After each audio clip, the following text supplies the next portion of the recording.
à toutes et à tous. D'abord, un petit mot. Normalement, ce n'est pas moi qui devais faire cette présentation au Moodle Moot. J'avais passé mon tour. C'était une collègue qui avait soumis cette proposition, Déborah Hadès. Donc, j'ai une petite pensée pour elle et j'espère que je vais réussir à relayer l'essentiel des idées qu'elle a préparées pour cette présentation. Donc, Moodle, pour mettre les élèves au travail en classe, c'est possible.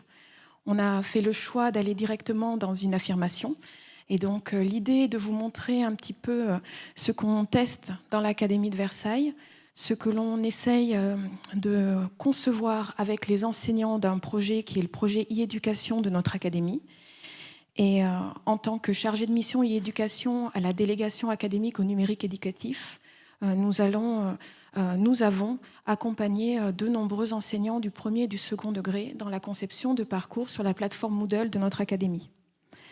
En effet, le projet e-éducation de l'Académie de Versailles accompagne les enseignants sur une plateforme qui s'appelle ELEA. Donc, on l'a nommée un petit peu différemment, pour accompagner des pratiques pédagogiques où on essaye de rendre les élèves acteurs. En gros, ça concerne combien de personnes ? Comme vous pouvez le constater, au niveau des pourcentages qui sont affichés en dessous des chiffres, peut-être de façon un petit peu pâle, on a quand même beaucoup de collèges et beaucoup de lycées dans notre académie qui se sont lancés dans l'aventure Moodle. Et au final, on a de nombreux parcours qui sont élaborés, testés en classe et également en travail en autonomie à la maison par les élèves de notre académie. De fait, il devient nécessaire d'essayer de comprendre en quoi Moodle peut apporter une plus-value aux apprentissages des élèves, mais au-delà de ça, finalement, il devient intéressant de voir comment on peut utiliser Moodle en présence avec les apprenants. Comme vous l'avez compris, pour notre académie, les apprenants sont des élèves en premier et second degré, donc relativement jeunes.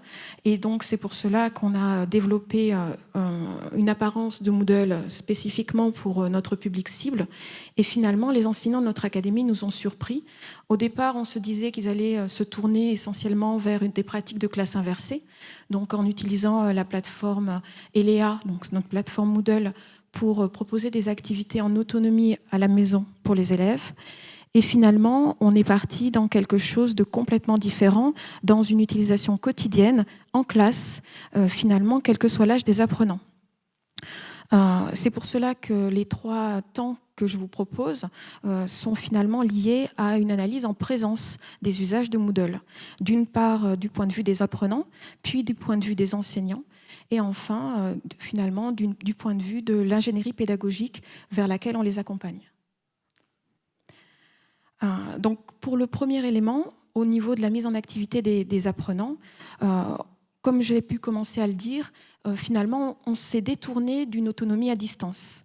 Pourquoi ? Très certainement, d'une part, pour le premier degré, parce qu'on n'a pas forcément le droit de donner des devoirs à la maison pour les élèves qui sont dans le premier degré, fin de la maternelle, et puis école élémentaire, école primaire. Et finalement, on se retrouve avec des usages de Moodle dans le premier degré qui sont en classe, et donc dans une autonomie qui va être une autonomie accompagnée. Et c'est pour cela également qu'en fin de cycle 3, on retrouve des usages du même type, où on va avoir la plupart du temps des usages en classe, comme ici dans le cas du parcours secourisme testé dans un collège à Marly-le-Roi par le professeur documentaliste, où les élèves vont être en autonomie sur des tablettes, en présence du professeur documentaliste et également d'un autre professeur référent de la classe de 6e. Et ils vont aller de page en page découvrir des ressources qui vont leur permettre d'acquérir des connaissances de base pour les préparer à l'acquisition des gestes qui sauvent. Et au final, les enseignants qui testent ces parcours en autonomie pour les élèves, mais de façon accompagnée dans les temps de classe au collège, dans ce cas précis, constatent que finalement les élèves vont se tourner vers l'enseignant quand ils sont bloqués et l'enseignant de son côté va pouvoir avoir un suivi fin de la progression de chaque élève. Et à la fin de cette séquence, ils obtiennent un certificat qui prouve qu'ils ont acquis les bases du secourisme. Ce parcours est gamifié pour éviter le désengagement des élèves pendant le temps où ils sont sur le parcours. Et au final, on a une séance en classe où on a une individualisation très forte de l'acquisition des connaissances et des compétences. Ce premier exemple est finalement assez classique. On se retrouve dans un usage de Moodle qu'on pourrait trouver finalement aussi en autonomie à la maison.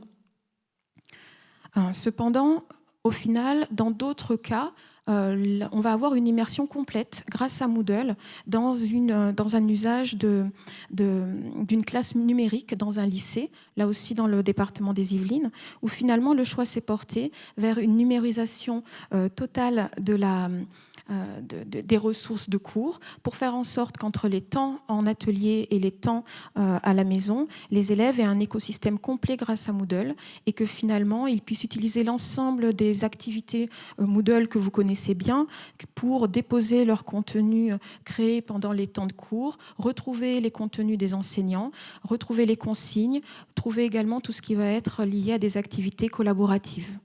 On a ainsi une véritable construction d'un univers numérique pour les élèves, pour leur faciliter l'acquisition des gestes professionnels liés à leur filière. De la même manière, on peut se retrouver dans trouver des parcours Moodle qui vont accompagner le travail de groupe des élèves avec des scénarios fins qui vont être proposés par les enseignants et qui vont permettre aux élèves d'avoir accès aux consignes ainsi qu'aux différentes activités qui sont proposées au fur et à mesure de la séance de classe. On a, dans le cas qui est en train de passer là avec la vidéo, des élèves qui sont en technologie, qui travaillent en petits groupes avec un seul ordinateur et l'ensemble de la séquence est organisée grâce au parcours sur Moodle et les élèves peuvent avancer à leur rythme en petits groupes pour réaliser des défis et apprendre à coder et ainsi pouvoir acquérir les bases des compétences qui sont ciblées par l'enseignant pendant cette séance. Au final, on va avoir des exemples variés où l'utilisation de Moodle en présence va être un facilitateur pour l'acquisition des connaissances, des compétences par les élèves. Dans le cas qui s'affiche, des élèves en collège, encore une fois, sont en train de réaliser un journal télévisé et vous pourrez voir la vidéo, donc l'ensemble des ressources seront déposées sur le cours Moodle.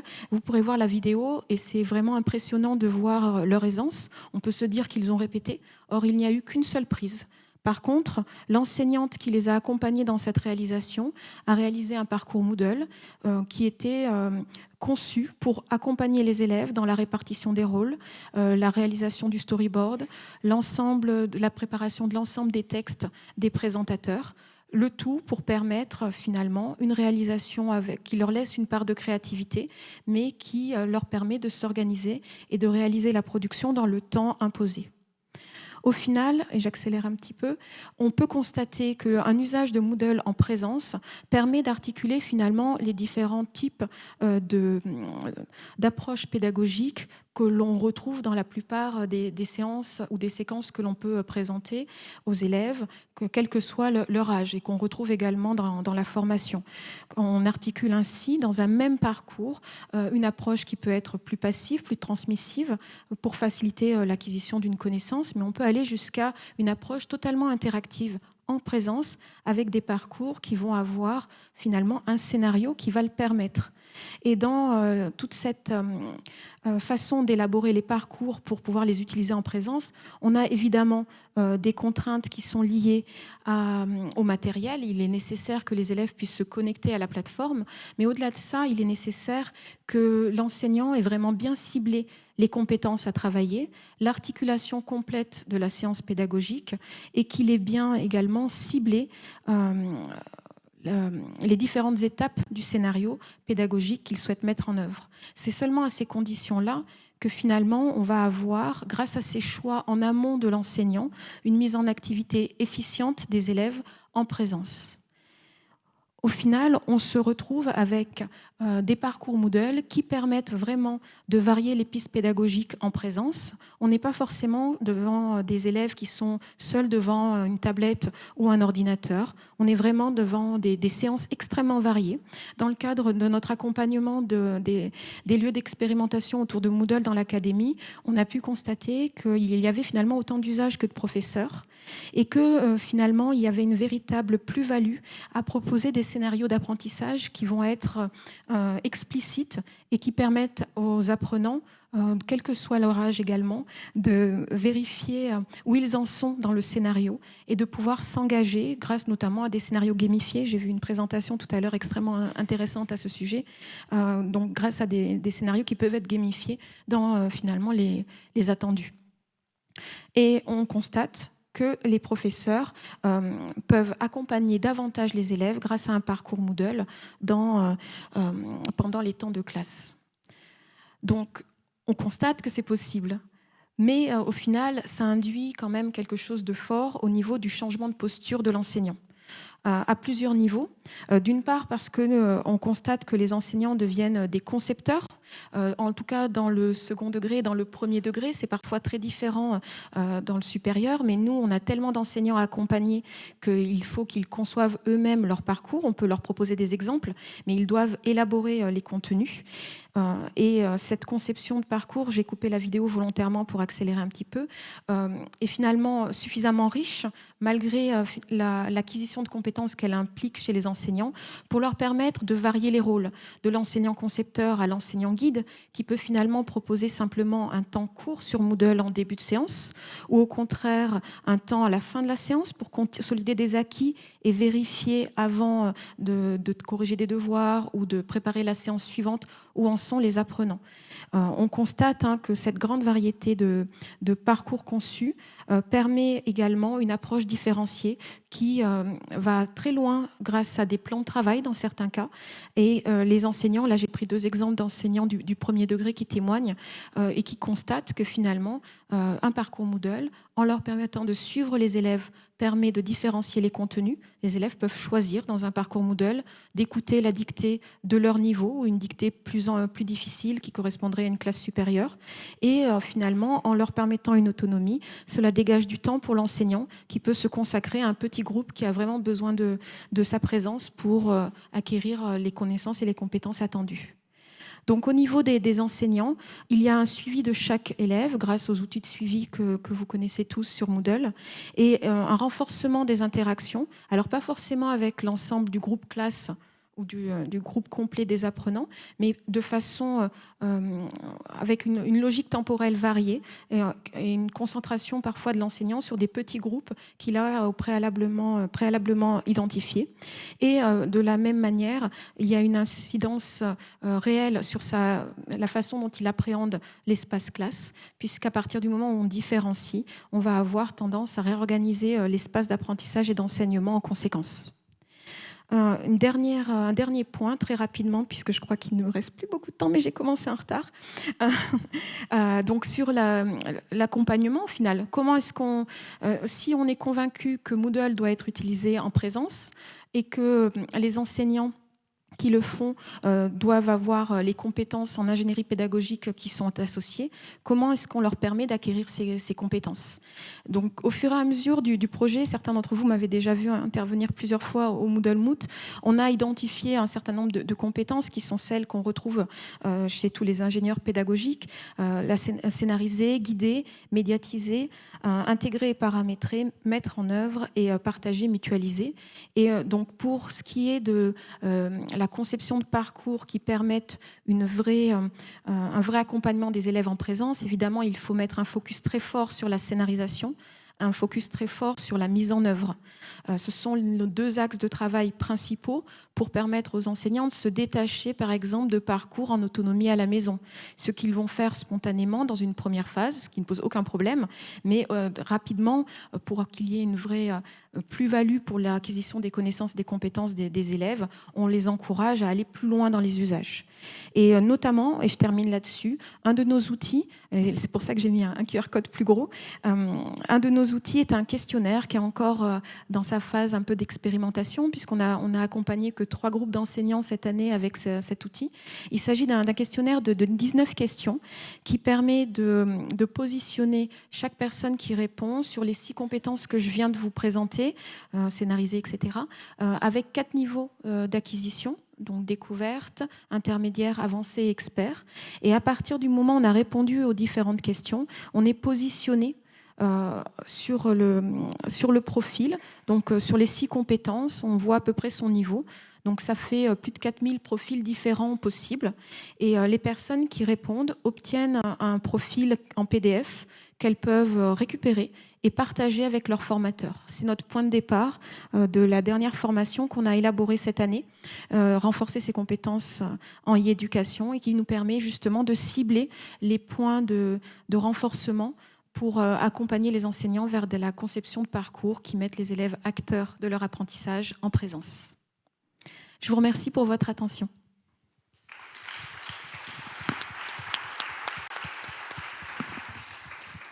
Merci Christine Fiasson. Avez-vous des questions ?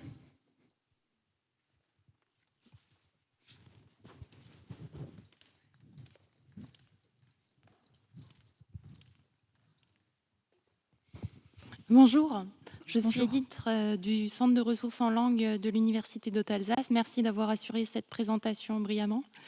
Merci. Moi, je me demandais, vous avez parlé justement des outils de suivi qu'on connaissait. Alors, je suis intéressée par qu'est-ce que vous utilisez en fait pour faire le suivi des étudiants, enfin des élèves. Alors, on utilise un suivi spécifique qu'on a simplifié. On le retrouve sur Magister, enfin on utilise l'achèvement d'activité. Ça nous permet d'avoir sur un outil de synthèse par apprenant la progression sur le parcours. C'est vrai que nous, on a essayé de simplifier au maximum notre plateforme. Là, je n'ai pas forcément énormément montré. Si je reviens un petit peu en arrière et que cette fois-ci, je laisse le temps à la vidéo de se développer. Normalement, ça doit être celle-là. Je ne sais pas si elle se lance. Voilà. Ça permet de voir un exemple de parcours et à la toute fin de la vidéo, donc elle est un peu longue, on a l'outil de suivi, ou pas d'ailleurs. J'ai l'impression que la vidéo, si c'est bon, ça se lance. Et donc, ça nous permet de voir la progression. Et après, on utilise le carnet de notes pour voir les résultats. Donc, des choses finalement relativement classiques. L'achèvement d'activité et le carnet de notes. Mais finalement, quand on est en classe avec un groupe, par exemple, de 35 secondes, on n'a pas le temps d'identifier qui a fait quoi et qui a réussi quoi. Et au final, après la séance, même si on s'est concentré que sur un petit groupe, on a la possibilité de différencier l'accompagnement. Avez-vous d'autres questions ?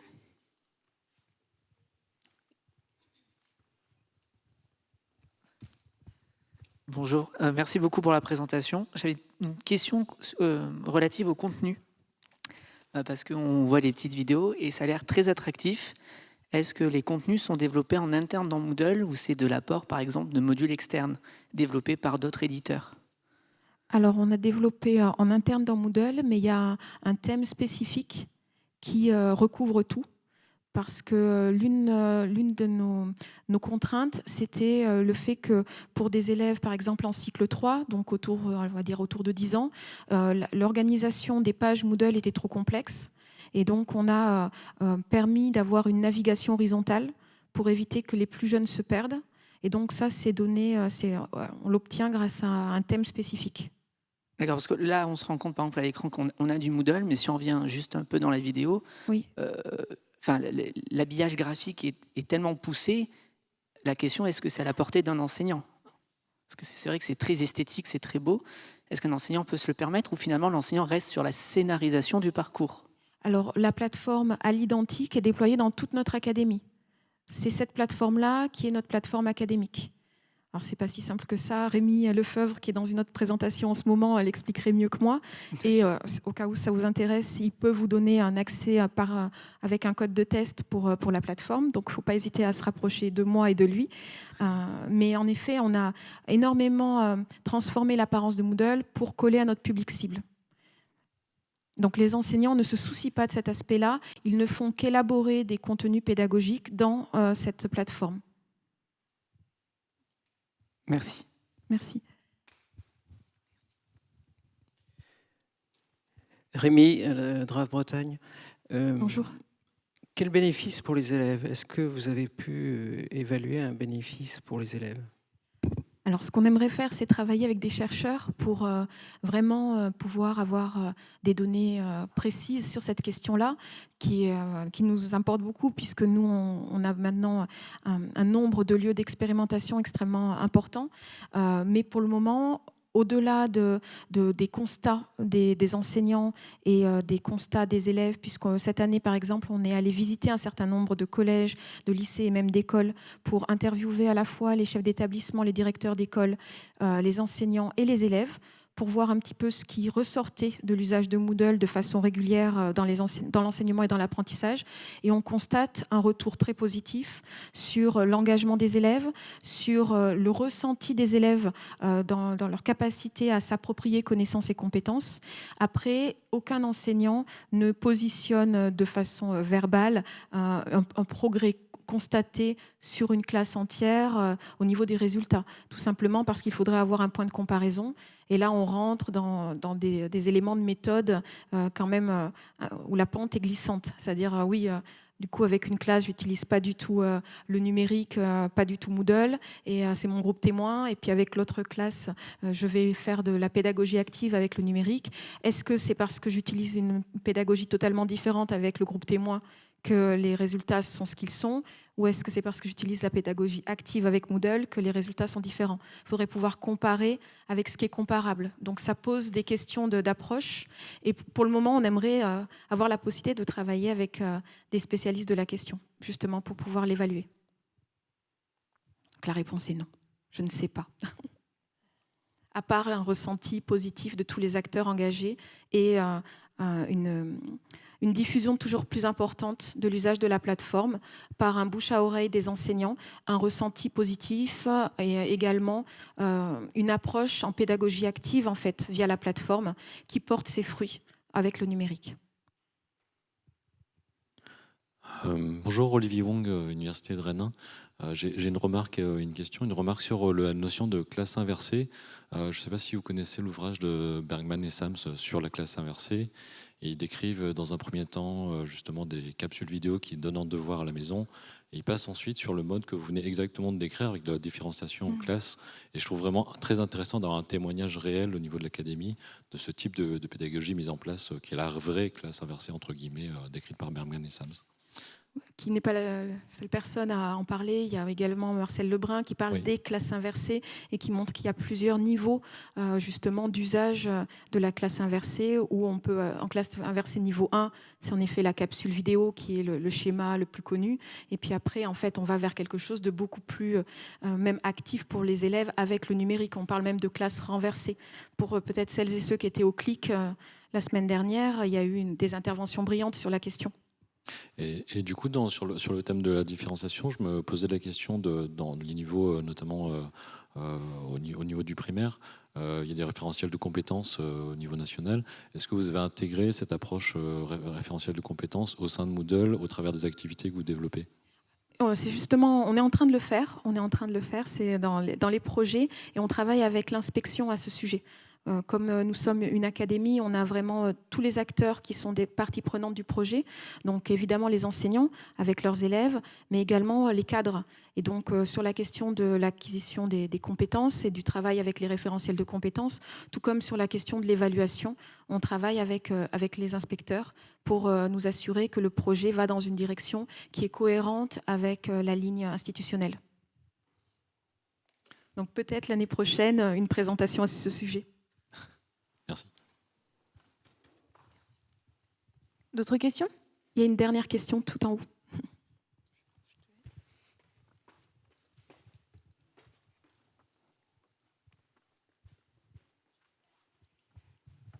Merci pour votre présentation. J'avais une question par rapport aux enseignants.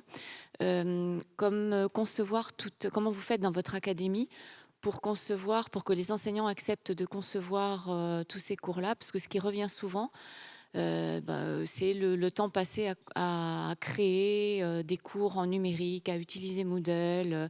Et bon, pour mon expérience dans l'environnement où je suis, il y a une très forte réticence, alors même qu'on a une plateforme prête à l'emploi, il y a une très forte réticence du corps enseignant à s'engager, notamment dans la création des cours, du fait du temps que ça prend et également la peur d'être dépossédé de ces contenus créés.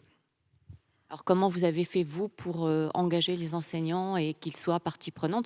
Je trouve ça très bien, cette idée de dire que Moodle, c'est pas utilisé pour mettre à distance l'enseignant, mais bien en présence en cours. Alors sur la question de l'engagement des enseignants, initialement le projet reposait sur le volontariat des enseignants qui souhaitaient proposer l'entrée dans le projet éducation de leur école, leur collège ou leur lycée.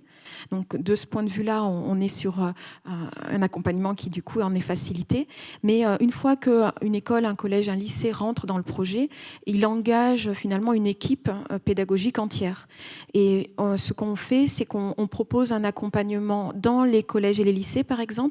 On va faire des formations que nous, on appelle des formations à initiative locale. Le collège, le lycée demandent une formation hybride pour être formé à la pédagogie hybride. Et on va déployer du coup un formateur qui va accompagner donc le petit groupe d'enseignants très volontaires du début et également les collègues qui le souhaitent pour découvrir, pour acquérir justement les différentes compétences que l'on annonce lors d'un temps d'échange qu'on appelle la négociation. Donc c'est vrai que sépare aussi l'échange horizontal, la collecte des besoins et l'adaptation forte de la formation qu'on essaye au fur et à mesure d'engager de plus en plus d'enseignants dans un lieu qui a accès à ELEA vers la conception de parcours. Avec bien sûr l'idée qu'on procède par étapes, qu'on ne leur demande pas d'être des experts en scénarisation dès la première formation. Nos objectifs sont ciblés et on essaye de les différencier. C'est aussi l'objectif de cette formation, la dernière qu'on a déployée, qui est extrêmement individualisée, où finalement on a une connaissance fine des connaissances de chacun et on fonctionne par plan de travail dans la formation pour répondre par exemple à un enseignant qui dit moi, d'après le questionnaire, j'ai à peu près un niveau découverte en scénarisation. L'objectif que je me fixe pour cette formation, c'est de passer au niveau intermédiaire. Très bien, on l'accompagne dans cet objectif-là, avec un contenu préconçu sur notre parcours hybride de formation.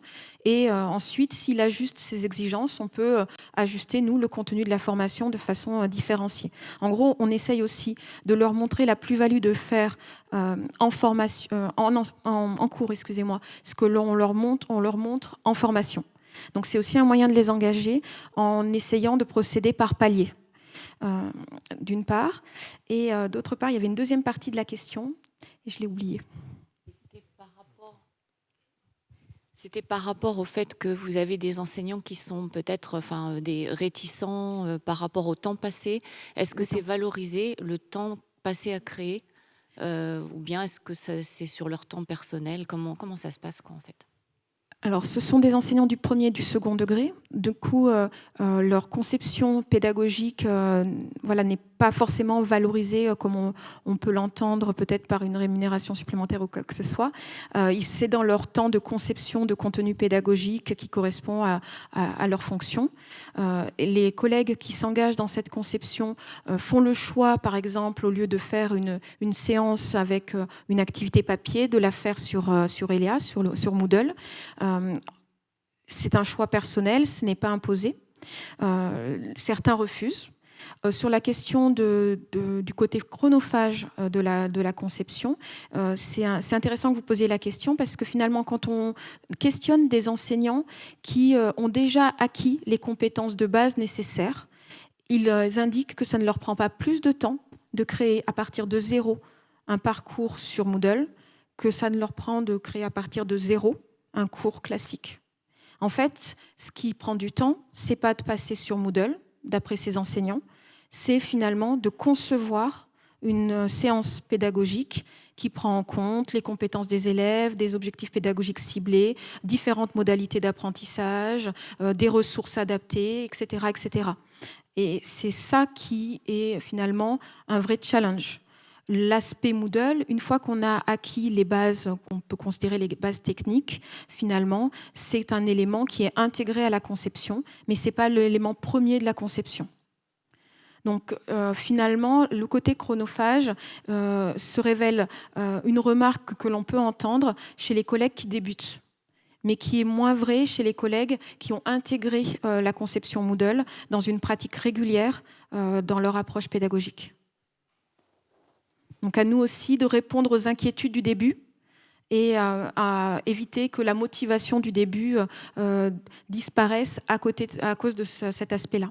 Ma collègue Déborah Hadès a fait toute une série d'articles sur notre site. Je les mettrai dans le cours Moodle. Comme Erwan, il y a quelques minutes, j'ai été une mauvaise élève, je ne l'ai pas encore fait. Mais elle a fait une série de 10 articles sur la question justement des temps d'enseignement et d'apprentissage avec, nous, la e-éducation, mais en fait avec une plateforme Moodle. Donc je mettrai la ressource, c'est très intéressant. Elle croise des écrits de la recherche avec les expériences de terrain qu'on voit remonter des enseignants de notre académie. Merci. C'était la dernière question, parce que là, on va devoir vous libérer. Juste avant de partir, est-ce que vous pouvez aller évaluer la prestation de Christine Fiasson avec le code CCT JTN sur Klaxoon, s'il vous plaît. Et puis, on peut réapplaudir Christine, je pense. Merci à tous. Merci.